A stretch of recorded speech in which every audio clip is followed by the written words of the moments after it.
যে ভীষণ প্রতীক্ষিত কি আমরা তো সঙ্গে সঙ্গে আছি। ঘাস ফোটে, ধান ওঠে, তারা জলে রাতে, গ্রাম থেকে পাড়ি ভাঙে নদীর আঘাতে। তো মাঝে মাঝে একটু চোখে জল আসছে, যা হয়, নিজের মেয়ে তো। হাই এভরিওয়ান, কেমন আছো তোমরা সবাই? সেউতি স্টোরিজের একটা নতুন ব্লগে তোমাদের সকলকে জানাই সুস্বাগতম আর অনেক অনেক ভালোবাসা। শুরুতেই যেটা দেখাচ্ছি সেটা হলো 1 পট চিকেন রাইস। আমি ইসরায়েলে থাকতে এটা এত বানিয়েছি, এত ভিডিওতে শো করেছি যে এটা একবার বাড়িতে না বানালে চলছিল না। সেই জন্য আজকে প্রথমবার আমি রান্না করলাম এই বাড়িতে আসার পরে। শিলিগুড়ি হোক কিংবা এই কলকাতার বাড়ি, দু জায়গাতেই যেহেতু রান্নার দিদিরা রয়েছেন, তার পাশাপাশি মা কাকিমা দুজনেই রান্না বান্না করে থাকেন, সেই জন্য আমার আর ওরম ভাবে তো রান্না করা হয় না। তাই আমারটা খুবই স্পেশাল করে রান্না কিছু করতে হয়। তো এইটা এতবার আমরা খাওয়া দাওয়া করেছি, খাওয়া দাওয়ার সময়তে আর কি এই চিকেন রাইসটা খেয়েছি, যে আমাদের কাছে তো নতুন কিছু ছিল না, কিন্তু বাবা আর মার যে এত ভালো লাগবে সেটা সত্যিই আমি আগে ভাবতে পারিনি। কারণ সাধারণ ভাষাতে ধরো মাংস ভাতই খেয়েছি, তবে একটু অন্যরকম স্বাদ হয়, তো এই একসাথে রান্না করলে একটু এই কাচ্চি বিরিয়ানির মতন স্টাইলটা হয়। তো খানিকটা সেরকমই খেতে লাগছিল আর বেশ ভালোও লাগছিল। বিশেষ করে আমাদের দেশের যে মশলাগুলো রয়েছে তার স্বাদ একটু হলেও তো আলাদা, সেটা খুব ভালো টের পাচ্ছিলাম। তো আমাদের অলরেডি খাওয়া দাওয়া কমপ্লিট হলো। অনেকদিন বাদে এখানে রান্না করলাম 1 পট চিকেন রাইস, যে রান্নাটা আমি ইউজুয়ালি করে থাকি সবসময়তে, তো সেই রান্নাটাই করলাম। আর এখন আমরা একটুখানি সেটেল ডাউন করেছি, বসেছি। তবে যেটা মানে আমার ইচ্ছে ছিল, তোমাদেরও ইচ্ছে ছিল, যে বাড়ির লোকজনদের সাথে আলাপ করানোর। মার সাথে অলরেডি হয়ে গেছে তোমাদের আলাপ। তো আজকে যার সাথে আলাপ করাবো সে আমার বাবা। আর তাকে মানে অলরেডি আমার কাছে প্রচুর এরকম কমেন্ট আসে।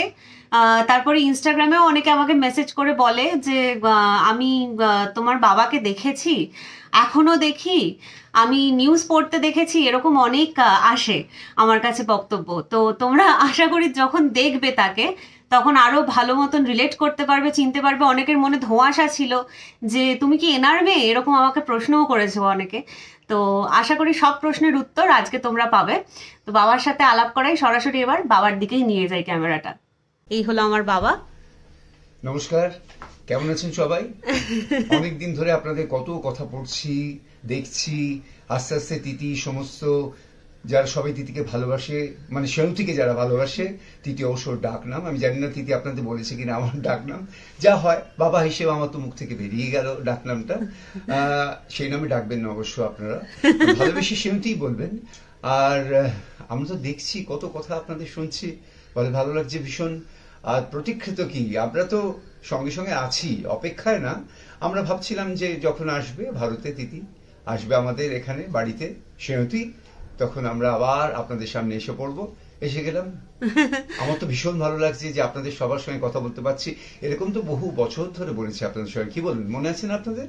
অবশ্যই অবশ্যই মনে আছে। আমাকে অনেকে মানে মেসেজ করেছে যে তুমি কি দেবাশিস রায়চৌধুরীর মেয়ে, এটা আমাকে বলা হয়েছে। যাক বাবা, এবার জানা গেল, কি বলুন, যে সেউতি বাবা দেবাশিস রায়চৌধুরী। তা সেউতি অনেকক্ষণ ধরে বলছিল আমাকে, বাবা তুমি একটা কিছু বলো, তুমি একটা কিছু বলো। বলা মানে কি, আমাদের তো থিয়েটার বিষয় ছিল, ওর মারও থিয়েটার বিষয় ছিল, আমারও থিয়েটার বিষয় ছিল।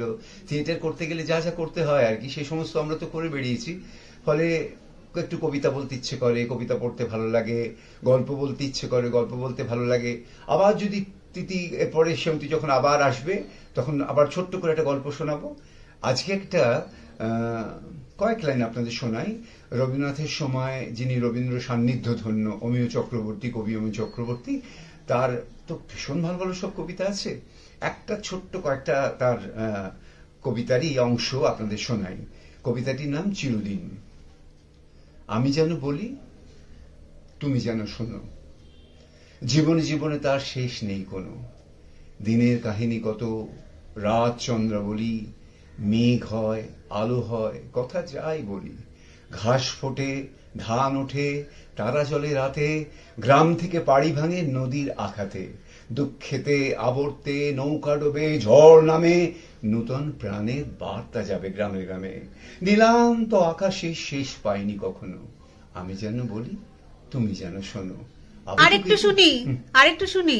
আমি যেন বলি, তুমি যেন শোনো, তুমি যেন বলো, আমি যেন শুনি।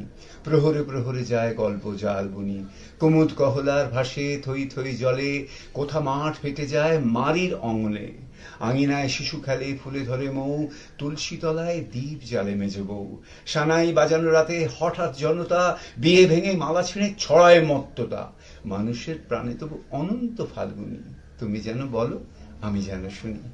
আরে দারুণ। তোমরা অনেকেই মানে জানো যে আমার বাবা আবৃত্তি জগৎ হোক কিংবা দূরদর্শন যে কোনো জায়গাতেই এরকম ভাবেই নানান ভাবে তার মানে পরিচয় দিয়েছেন, পারফর্ম করেছেন, এখনো করে চলেছেন। আমি কি এখন তাকিয়ে বসে আছি না? অবশ্যই, হ্যাঁ। তাই নাকি? তুমি এখনো তাকিয়ে বসে আছো, কারণ আমার বন্ধুরাও তোমাকে দেখছে। আর আরো একটা জিনিস, যে এই যে সেঁওতি স্টোরিজ এটা শুরু করার মানে যারা যারা আমার পাশে রয়েছেন, বাবাও কিন্তু অন্যতম একজন স্তম্ভ, কারণ সবসময়তে ভিডিও দেখে সেখানে কমেন্ট করা, এবং তোমার কমেন্টের অনেকে কিন্তু দেখে আর কি জেনেছে তোমাকে, তোমার ছবি দেখে কমেন্টে তুমি যখন আর কি লেখো তোমার ছবিটাও ভেসে ওঠে ওখানে। সেখান থেকে কথা বলতে গেলে তো আমাকে বলতেই হয় সেঁওতি, সৌরভের কথা বলতে হয়। সৌরভ সারাক্ষণ তোমার পাশে রয়েছে, তোমরা একসঙ্গে রয়েছো, তোমার কাকু কাকিমা শিলিগুড়িতে আছেন, তারা একসঙ্গে রয়েছেন, তোমার মা রয়েছেন, আমরা রয়েছি, আরো কত আপনারা তো সবাই আছেন। অবশ্যই অবশ্যই, সবাই মিলে। তো মাঝে মাঝে একটু চোখে জল আসছে, যা হয়, নিজের মেয়ে তো। আচ্ছা ঠিক আছে, আর এখন ইমোশনাল হতে হবে না। তবে আগামী দিনেও বাবা থাকবে ভিডিওতে, তাই তো? থাকবে তো? বাবা একটুখানি ব্যস্ততা থাকছে, যার জন্য মানে এতদিন বাদে আমি বাবার সাথে আর কি তোমাদের পরিচয় করাতে পারলাম, কিন্তু তুমি তো থাকবে ভিডিওতে। নিশ্চয়ই নিশ্চয়ই, আপনারা চাইলে নিশ্চয়ই আবার আসবো। তারা চাইবেই, কিন্তু তোমাকেও থাকতে হবে, তোমারও সময়টা একটু দরকার। থাকবো থাকবো। আবার নমস্কার জানাই। একদম অ্যাজ ইউজুয়াল আমার বাবা একটুখানি ইমোশনাল হয়ে পড়েছে, আগের দিন মাও একটু হয়েছিল, কারণ প্রথম কথা মানে এতদিন বাদে ধরো দেশে এসেছি, দেশে আসার পরে এত কিছু জমে থাকে কথাবার্তা, সেগুলো সব বলা হচ্ছে। তার পাশাপাশি মানে যেহেতু আমার তো আর বাইরে ওরকম ভাবে থাকার অভ্যেস নেই, যেটা আমার সৌরভ, মানে সৌরভ যেহেতু একদম গ্র্যাজুয়েশনের সময় থেকেই বাইরেই রয়েছে, আমার এটাই প্রথম এরকম এতদিন ধরে বাড়ির বাইরে রয়েছি। তো সেই জন্য একটুখানি ইমোশনাল তো হয়ে যায়, বাবা মারা বুঝতেই পারছো। আর তার পাশাপাশি মানে তোমাদের এত ভালোবাসা আমার কমেন্ট বক্সে আসে, কিছু কিছু মানুষ বাদে আমি তাদের কথা তুলতে চাই না, কারণ আমার কাছে পজিটিভ রেসপন্স, পজিটিভ কমেন্ট এগুলো অনেক বেশি দামি। তো তোমরা যখন এরকম ভাবে ভালোবাসা দিতে থাকো, সেটাতেও বাবা মা আরো বেশি আপ্লুত হয়ে ওঠেন। তো সেটাই মনে করছিল বাবা, আশা করছি। তো যাই হোক, আজকে আমি মানে এইখানে শেষ করবো না ভিডিওটা, আমার এখন একটুখানি কাজ রয়েছে। কাজ বলতে আজকে আমার 90s এর শো আছে, আমি এটা কমিউনিটি পোস্টও করেছি, মানে আকাশবাণীতে আমার লাইভ আছে, আর সেটা হলো 90s এর গানের ওপরে। আজকে আবার অঞ্জন দত্তরও জন্মদিন, তো বিশেষ কিছু করার ইচ্ছা আছে আমাদের। আমার সঙ্গে আরো একজন দিদিও থাকবে, আমরা দুজনে মিলে শোটা করব। তো সেটা নিয়ে একটুখানি ব্যস্ততা রয়েছে, কাজ রয়েছে, তাই আজকে আমি কন্টিনিউ করছি, আর শেষ করব না আজকে ভিডিওটা, আগামীকাল সম্ভবত শেষ করব। তো এখন আমি কন্টিনিউ করছি, পরে আবার দেখা হচ্ছে তোমাদের সঙ্গে, সঙ্গে থাকো। এখন প্রায় 7টা বাজছে আর আমি রাতের খাবারটা খেয়ে নিচ্ছি এখনই, যেহেতু যাব আমি প্রোগ্রাম করতে লাইভ। তো দেখো কি কি রয়েছে। রয়েছে নতুন এই আলুর দমটা, একটু ঝাল ঝাল করে বানানো, যে রান্নার দিদি আসে আমাদের বাড়িতে সেই দিদির হাতেরই তৈরি। তার সঙ্গে রয়েছে কাঁচা গোল্লা বা যে মিষ্টিটা আমরা মাখা সন্দেশ বলি সেটা, আর তার সাথে মা গরম গরম রুটি বানিয়ে দিয়েছে। রুটিটা এত ভালো লাগছিল খেতে এই কাঁচা গোল্লার সাথে বা এই মিষ্টির সাথে, যে তোমাদের আর আলাদা করে বোঝাতে পারবো না। এখন 12:30 বাজে, আর এইমাত্র আমি বাড়ি ঢুকলাম লাইভ প্রোগ্রাম সেরে। তো ভিডিওটা কালকে অবধি কন্টিনিউ করব, যেটা বলেইছিলাম, কারণ করে আবার কালকেই পোস্ট করব, এরকমই প্ল্যান আছে। তো সেই জন্য দেখতে থাকো। আজকে এখানে জাস্ট ফ্রেশ হবো, ফ্রেশ হয়ে শুয়ে পড়বো, আর কিছু না। আগামীকাল আবার কন্টিনিউ করবো। আর যারা যারা শুনে মানে আজকে আমাকে ধরো ইনস্টাগ্রামে যারা আর কি FM গোল্ডের যে পেজটি রয়েছে তারা ফলো করেছে এবং সেখানে তারা কমেন্ট করেছে, তাদেরকে অনেক ধন্যবাদ জানাই। যারা শুনেছো আজকের প্রোগ্রামটা অ্যাপের মাধ্যমে হোক বা রেডিওতে, সেটা আমার সত্যি খুব ভালো লেগেছে। যারা শুনতে পাওনি অবশ্যই আবার নেক্সট জবে থাকবে, এই মাসেই আবার থাকবে, মাসের শেষের দিকে আবার রিমাইন্ড করব। আশা করি তোমাদের ভালো লাগবে।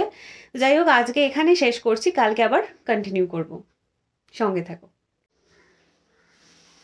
অনেকক্ষণ আগে উঠে পড়েছি, প্রায় ধরো তখন 9:30 বাজে। 9:30 বাজে, কারণ একটুখানি দেরি হয়ে যাচ্ছে, মানে আমার ঘুম থেকে উঠতে দেশে আসার পর থেকে মোটামুটি স্ট্যান্ডার্ড টাইম 9টা 9:30, মানে তার আগে আমি কিছুতেই উঠতে পারছি না, চেষ্টা করছি তাও হচ্ছে না। তো যাই হোক, একটু দেরি হয়ে গেছিল উঠতে। আর কালকে রাত্রিবেলা দেরি করে এসে শুয়েওছি, মানে প্রায় তখন ধরো 1টা বাজে যখন আমি শুয়েছি, 1টা 1:30 হবে ওরকম সময়তে। তো তারপরে ঘুম টুম দিয়ে উঠে, আর এখানে যেহেতু সেরকম ভাবে কিছু কাজও করতে হচ্ছে না, শিলিগুড়িতেও যখন থাকি কিছু কাজ করতে হয় না, তো সেই জন্য অটোমেটিক্যালি মানে লেথার্জি যেন একদম ঘিরে থাকে, মানে একটা পুরো অবয়বের মতন লেথার্জি ঘিরে থাকে। তো সেটাই ব্যাপার। যদিও আজকে একটু প্ল্যান আছে, মানে আমার প্রায় ধরো কত বছরের 14 বছরের বান্ধবী, মানে কলেজের বান্ধবী, তার সাথে দেখা করার আছে সন্ধেবেলাতে। তো সেটা করব। আজকে ভেবেছিলাম যে এই ভিডিওটার সাথে কন্টিনিউ করে হোম ট্যুরটাও দিয়ে দেবো, কিন্তু তারপরে ভাবলাম যে না, আমার বাবা যে ভিডিওটাতে এসেছে সেই ভিডিওটার সাথে হোম ট্যুর অ্যাড করার কোনো মানে হয় না, তো ওটা নেক্সট ভিডিওর জন্য তোলা থাক। সেটাই আজকে ভেবেছি প্ল্যান করে একদম ঠিকঠাক করে রেকর্ড করব। তো আজকের ভিডিওটা আমি এখানেই শেষ করব, কারণ যেহেতু বাবা কথা বলেছে আমার ভিডিওটাতে, সেটা একটা সেপারেট ভিডিও হয়েই থাক আমার মতে। কারণ ওটার সাথে হোম ট্যুরটা মার্জ করলে না বড্ড বেশি এক্সেস হয়ে যাবে, বড় হয়ে যাবে, যেটা আমি চাই না। তো সেই জন্য আমি এখানে ভিডিওটাকে এন্ড করব। আর নেক্সট ভিডিওতে অবশ্যই বাড়ি, মানে আমাদের যে ফ্ল্যাট, সেটা আমি তোমাদের সঙ্গে শেয়ার করব, এবং তার জন্য আমি একটু ফ্রেশ ট্রেশ হয়ে নিই, তারপরে তোমাদের সঙ্গে সেটা শেয়ার করব ভালো করে।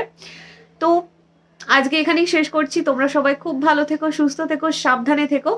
আর নেক্সট ভিডিওতে খুব শীঘ্রই দেখা হচ্ছে তোমাদের সঙ্গে। আজকের মতন জানাই বাই।